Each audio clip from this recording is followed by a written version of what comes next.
Dear students, आज हम पढ़ेंगे फर्टिलाइजेशन के बारे में। जैसा कि हम पीछे पढ़ चुके हैं, सेक्सुअल रिप्रोडक्शन करने वाले जीवों में, लैंगिक प्रजनन करने वाले जीवों में गैमेटोजेनेसिस या युग्मक जनन की प्रक्रिया पाई जाती है, जिसमें मेल रिप्रोडक्टिव ऑर्गन्स के द्वारा स्पर्म का निर्माण किया जाता है। इस प्रक्रिया को स्पर्मेटोजेनेसिस कहते हैं। और फीमेल रिप्रोडक्टिव सिस्टम के द्वारा ओवम का निर्माण किया जाता है। इस प्रक्रिया को oogenesis कहते हैं।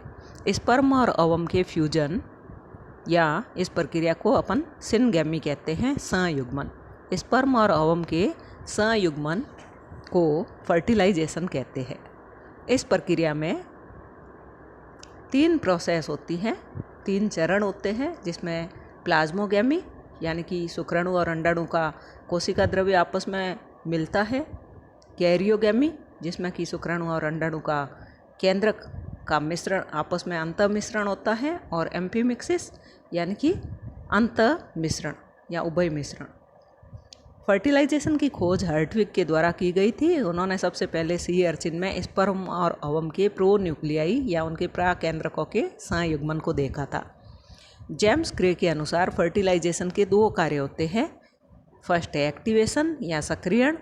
एग कॉर्टेक्स एक्टिव होकर फर्टिलाइजेशन मेम्ब्रेन का निर्माण करता है। अंड वलकोट सक्रिय होकर के निषेचन कला का निर्माण करता है, और एग साइटोप्लाज्म में मेटाबॉलिक एक्टिविटीज का प्रारंभ होता है। अंडाणु के कोशिका द्रव्य में उपापचयी सक्रियण शुरू होता है। सेकंड है एम्फीमिक्सिस या उभय मिश्रण, जिसमें कि स्पर्म और ओवम जिनमें क्रोमोजोम का एप्लॉइड सेट होता है, गुणसूत्रों की अगुणित संख्या होती है, ये इन दोनों के प्राकेंद्रक आपस में मिलते हैं, जिससे कि गुणसूत्रों की डिप्लॉइड स्टेज वापस प्राप्त कर ली जाती है, और इस संरचना को जाइगोट कहते हैं। टाइप्स ऑफ फर्टिलाइजेशन, निषेचन के प्रकार। फर्स्ट है एक्सटर्नल फर्टिलाइजेशन। यह आमतौर पर जलीय माध्यम में रहने वाले जीवों में पाया जाता है। यह 2 प्रकार का होता है। फर्स्ट है इन फ्रेश वाटर एनिमल्स, स्वच्छ जल में रहने वाले जंतुओं में बाह्य निषेचन।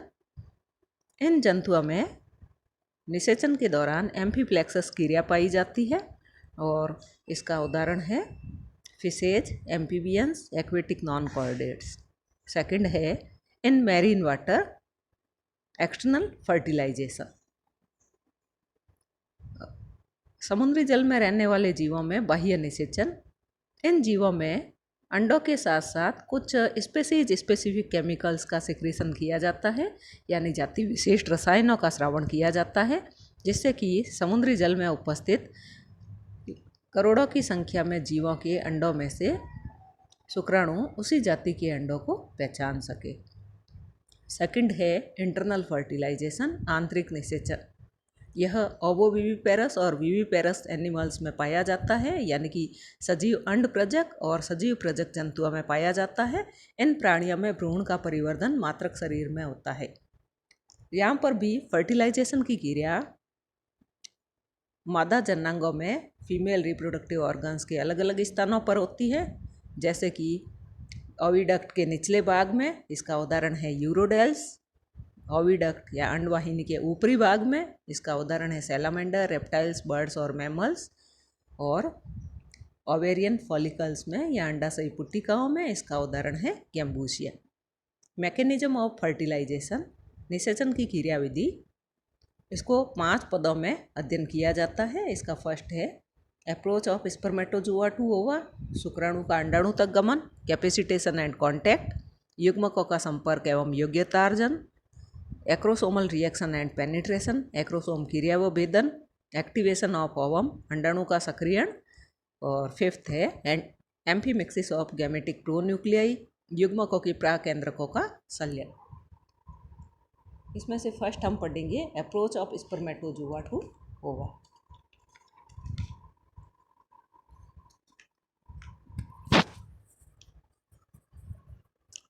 क्योंकि अंडाणु आकार में बड़ा होता है और नॉन मोटाइल होता है, और स्पर्म संख्या में अधिक होते हैं, आकार में छोटे होते हैं और मोटाइल होते हैं, लेकिन शुक्राणुओं की गति यादृच्छिक या रैंडम मूवमेंट होता है। लेकिन इसका अपवाद है सी अर्चिन, जिसमें कि शुक्राणुओं के द्वारा कीमोटैक्सिक मूवमेंट दर्शाया जाता है। चूँकि युग्मकों का जीवन काल कम होता है, इसलिए निषेचन की प्रायिकता को बढ़ाने के लिए निम्न युक्तियाँ पाई जाती हैं, जिसमें से फर्स्ट है ब्रीडिंग पीरियड में या प्रजनन काल में नर व मादा युग्मकों का एक ही समय में विसर्जन या डिस्चार्ज किया जाता है। एक्सटर्नल फर्टिलाइजेशन में दोनों गैमेट्स का डिस्चार्ज नियर बाई। बाह्य निषेचन में दोनों प्रकार के युग्मकों का विसर्जन पास पास में किया जाता है तथा एक ही समय में किया जाता है।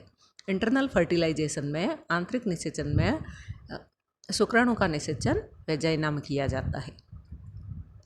For increasing probability of fertilization, निषेचन की प्रायिकता बढ़ाने के लिए number of discharge sperm in lakhs in numbers, शुक्राणुओं की संख्या लाखों में होती है। Size of egg bigger in size, अंडे का आकार जो कि आकार में बड़ा होता है। So that more contact surface can be available for attachment of sperm, जिससे कि शुक्राणु को जोड़ने के लिए अधिक संपर्क सतह उपलब्ध हो सके। कुछ जातियों के अंडों के द्वारा रासायनिक पदार्थों का स्रावण किया जाता है, जिससे कि निषेचन की प्रायिकता बढ़ सके। सेकंड है कैपेसिटेशन एंड कांटेक्ट, योग्यतार्जन एवं संपर्क। योग्यतार्जन यह एक प्रकार की कीमोटैक्सिक फिनोमिना है, रसायनोचलन की क्रियाविधि है, जिसमें एक ही जाति के शुक्राणु उसी जाति के अंडाणु से संयुक्त होते हैं। यह प्रक्रिया एंटीजन एंटीबॉडी की क्रिया के समान कार्य करती है, यानी कि स्पीसीज स्पेसिफिक क्रिया होती है। इस क्रिया को समझाने के लिए कुछ वैज्ञानिकों के द्वारा संकल्पनाएं दी गई हैं, जिनमें फर्स्ट है लिलीज कंसेप्ट, लिली की संकल्पना। उन्होंने सी अर्चिन के अंडों का अध्ययन किया और उन्होंने बताया कि सी अर्चिन के अंडों के जेली एनवलप में, उनके जेली आवरण में कुछ रिसेप्टर मॉलिक्यूल्स या ग्राही अणु पाए जाते हैं, जिनको उनके द्वारा फर्टिलाइजिन नाम दिया गया।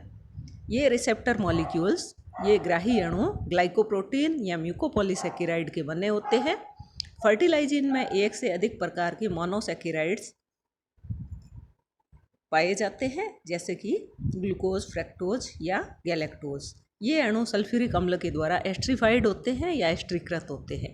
प्रत्येक फर्टिलाइजिन अणु में दो प्रकार के एक्टिव साइट्स पाए जाते हैं, जिसमें से फर्स्ट है स्पर्मेटोफिलिक साइट या शुक्राणु स्नेही स्थल, यह बाहर की तरफ निर्देशित होते हैं। और सेकंड है ओवोफिलिक साइट या अंडाणु स्नेही स्थल, यह भीतर की तरफ निर्देशित होते हैं। फर्टिलाइजिन अणु स्पीसीज स्पेसिफिक होते हैं। शुक्राणु के शीर्ष में एंटी फर्टिलाइजिन अणु पाए जाते हैं, जिनकी खोज बेलिंस्की के द्वारा की गई थी। यह अम्लीय प्रोटीन के बने होते हैं और इनका मॉलिक्यूलर वेट 10,000 होता है। फर्टिलाइजिन और एंटी फर्टिलाइजिन के अणु एंटीजन एंटीबॉडी के समान या लॉक एंड की के समान कार्य करते हैं, जैसा कि चित्र में दिखाया गया है। फर्स्ट डायग्राम जो है उसमें फर्टिलाइजिन बिफोर कैपेसिटेशन, योग्यतार्जन से पहले फर्टिलाइजिन। इसमें दो स्थल दिखाए गए हैं। बाहर की तरफ फर्टिलाइजिन के अणु में स्पर्मेटोफिलिक साइट है और अंदर की तरफ इसमें ओवोफिलिक साइट है।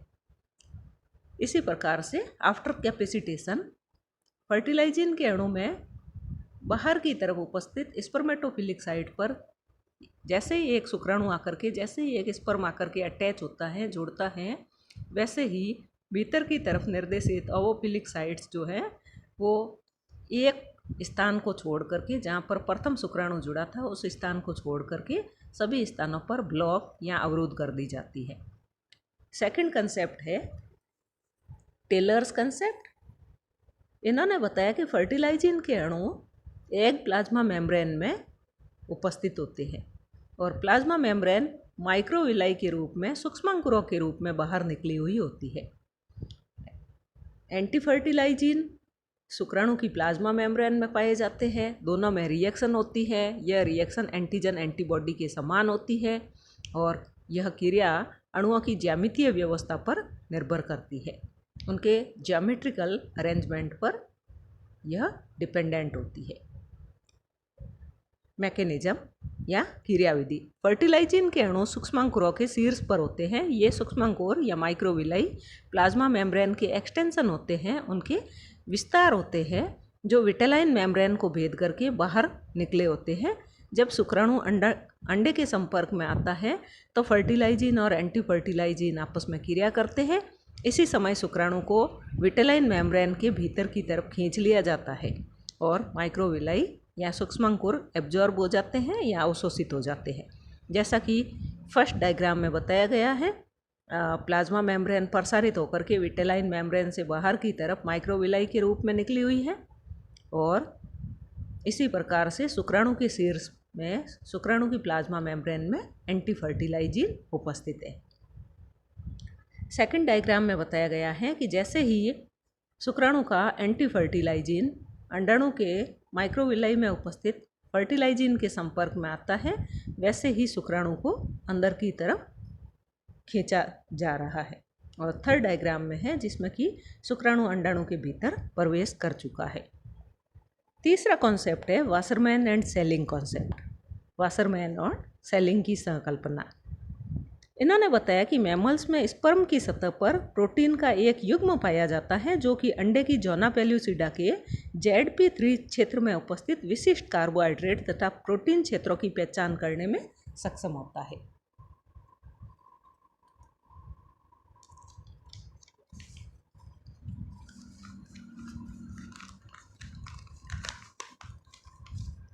जोना में ZP2 और ZP3 अल्टरनेट ऑर्डर में उपस्थित होते हैं और ZP1 क्रॉस बॉन्ड के रूप में उपस्थित होता है। यदि ZP3 क्षेत्र से इन विशिष्ट कार्बोहाइड्रेट समूहों को हटा दिया जाए तो शुक्राणु के साथ बाइंडिंग कैपेसिटी समाप्त हो जाती है। जैसा कि चित्र में दिखाया गया है, चित्र में जोना पेल्यूसिडा में ZP2 और ZP3 अणु जो हैं वो अल्टरनेट ऑर्डर में उपस्थित हैं। जैसे कि फर्स्ट लाइन में ZP2 है, फिर ZP3 है और नीचे वाली लाइन में ZP3 पहले है और फिर ZP2 है और इन दोनों प्रकार के अणुओं के बीच में ZP1 क्रॉस बॉन्ड के रूप में उपस्थित है। अगर ZP3 क्षेत्र में उपस्थित इन विशिष्ट कार्बोहाइड्रेट समूहों को हटा दिया जाए तो शुक्राणु के साथ में बाइंडिंग कैपेसिटी समाप्त हो जाती है। इसी प्रकार से शुक्राणु की झिल्ली में ग्लाइकोसाइल ट्रांसफरेज एंजाइम उपस्थित होता है। यह एंजाइम शुक्राणु शीर्ष की बाह्य सतह पर उपस्थित होता है जो N-एसिटाइल ग्लूकोस एमीन की पहचान करने में सक्षम होता है और इनके कारण ही अंडाणु और शुक्राणु के बीच में बॉन्ड बनता है या उनके बीच में बंधन बनता है। जैसा कि model of sperm zona attachment में बताया गया है कि शुक्राणु की बाहरी सतह पर 3 प्रकार के एंजाइम दिखाए गए हैं।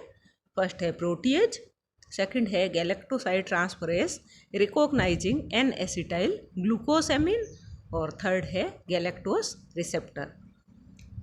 इसमें से N-एसिटाइल ग्लूकोस एमीन जो है यह अंडाणु की सतह पर उपस्थित है, जोना पेल्यूसिडा की ZP3 में उपस्थित है और गैलेक्टोस इसके ZP3 के साथ में उपस्थित है। तो गैलेक्टोसाइड ट्रांसफरेज जो है वो N-एसिटाइल ग्लूकोस एमीन की पहचान करता है जो कि जोना पेल्यूसिडा के ZP3 क्षेत्र में उपस्थित है और इसके साथ में बॉन्ड बनाने का कार्य करता है।